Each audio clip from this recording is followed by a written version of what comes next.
Hi, everybody. I'm Michael Ogden with CU Times, and this is Pro Pulse, your weekly check-in with the CU Times newsroom, what we're working on, what we're thinking about, what we have recently published. And I hope you all are doing great as we are just getting into August. But I wanted to share my screen because I want to show you a few really interesting things we are working on. Where is it? Okay.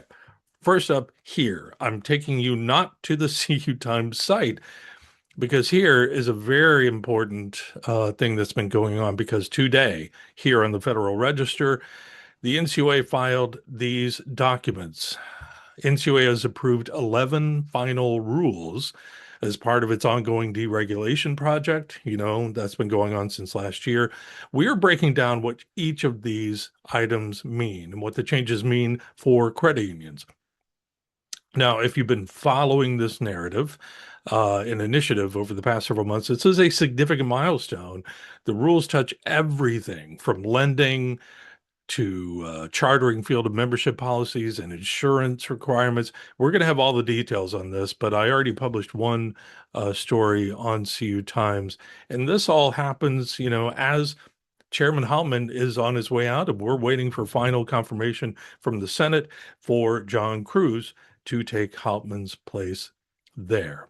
Okay, I want to share a couple other stories. I got to go to a different site here. Hey, look, it's CU Times.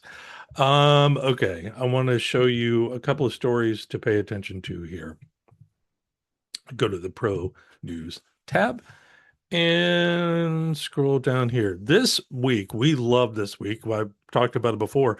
It's top 10 week right here. The top 10 credit unions posting strong earnings here. Jim DuPlessis finished his analysis. It took several days of going over this of second quarter earnings of the nation's 10 largest credit unions. And you can see we have some new charts in here. But what we found was the top 10 posted more than 1.2 billion in quarterly earnings and continued really to outperform last year, even as higher provisions were pressing down on the credit unions. One trend that was really interesting and stood out, it's down here. Let me see. Well, it was about first mortgages and first mortgage originations jumped 35% from a year ago, and that significantly outpaces the broader mortgage market. So anyway, check out Jim's story there. It's just, my God, it has a lot of information. You can see a bunch of charts that we had created for this story. Again, it takes several days to put together, but I want you to check it out. Finally, Peter Strozniak has a very important story that he's been following for a long time, reporting on the sentencing of a former Centra Credit Union branch manager. Her name is, Teresa Palmer. And she stole more than $300,000 from elderly credit union members over a 2-year period. Heartbreaking story. We've been following it for a very long time, but this seems to be the end of this for now, at least, I guess. But it's a really important reminder about internal controls and employee oversight and fraud detection, even when the threat comes from inside the organization. Again, fortunately, the credit union was reimbursed. All the affected members were reimbursed after discovering the fraud.